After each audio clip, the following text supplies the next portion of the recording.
సుసి మీ గురించి చెప్పింది. మ్యారేజ్ అయ్యి ఎన్నేళ్ళైంది?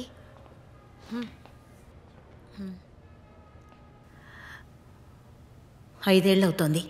హస్బెండ్ పేరు వసంత్, బిజినెస్ మ్యాన్. కానీ ఇంతవరకు మాకు పిల్లలు లేరు. ఆయన లవ్ చేసిన అమ్మాయిని కాదని వాళ్ళ నాన్నగారు నన్నిచ్చి పెళ్లి చేశారు. ఆ కోపంతో అనుకుంటాను నన్ను అసలు పట్టించుకోరు. 5 ఏళ్ల నుంచి ఏదో మొక్కుబడిగా ఆయనతో కాపురం చేస్తున్నాను. మనసంతా అదోలా ఉందండి. వారం రోజులు మరిద్దరం ఎటైనా వెళ్ళొద్దామా?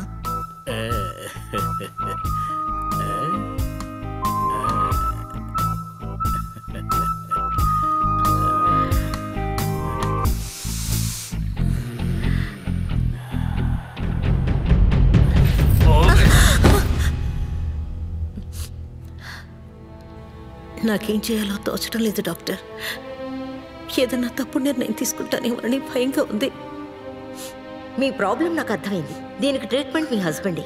ఆయన నాకు ఫోన్ చేయమనండి, నేను మాట్లాడతాను. ఇప్పుడు కొన్ని టాబ్లెట్స్ రాసిస్తాను, అవి కంటిన్యూ చేయండి. అవి మీ స్ట్రెస్ని తగ్గిస్తాయి.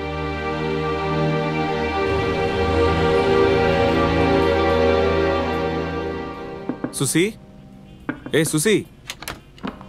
ఓ సారీ.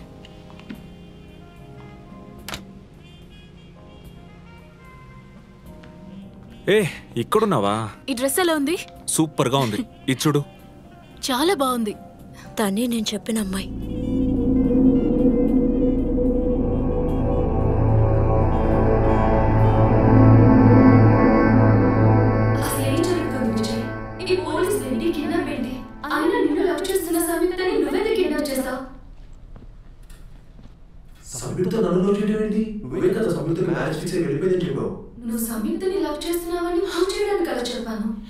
ఏంటి భరత్ ఇంకా రాలేదు? పిక్చర్ చూడవే, వస్తాడులే. ఎందుకు టెన్షన్ అవుతున్నావు?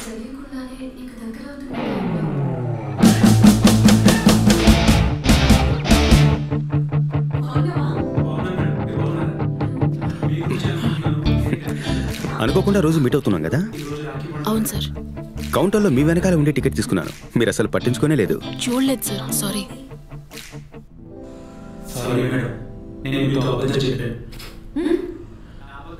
హాస్పిటల్లో ఈరోజు నీకు లీవా సుసి? నేను హాస్పిటల్లో వర్క్ చేయడం మీకెలా తెలుసు? నీ పేరే నాకు తెలీదు. నే కనిపెట్లా? నీ గురించి మొత్తం నాకు తెలుసు సుసి. నా గురించి మీకేం తెలుసు?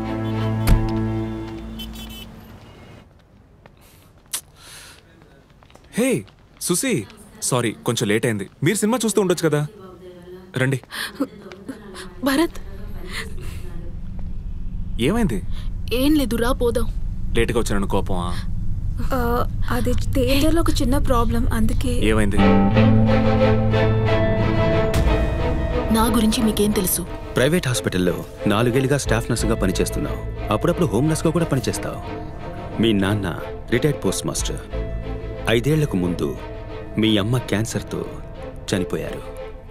మీ ఇంట్లో నీకు పెళ్లి సంబంధాలు చూస్తున్నారు. నువ్వెక్కువగా యూజ్ చేసేది క్యావ్లిన్ కింగ్ పర్ఫ్యూమ్. కానీ ఈరోజు యూజ్ చేయలేదనుకుంటా. ఖాళీ అయిందా?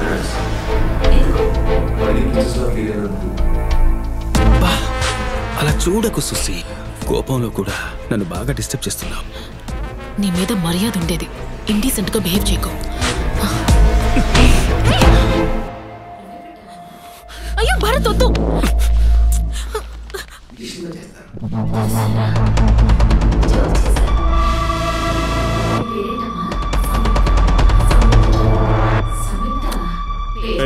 పక్కకి తెరవయ్యా. అతను కాదు, వెళ్ళిపోయినట్టున్నాడు. ఏం చూస్తున్నావు? పక్కకెళ్ళు. ఎందుకంత కోపం నీకు? వదిలే.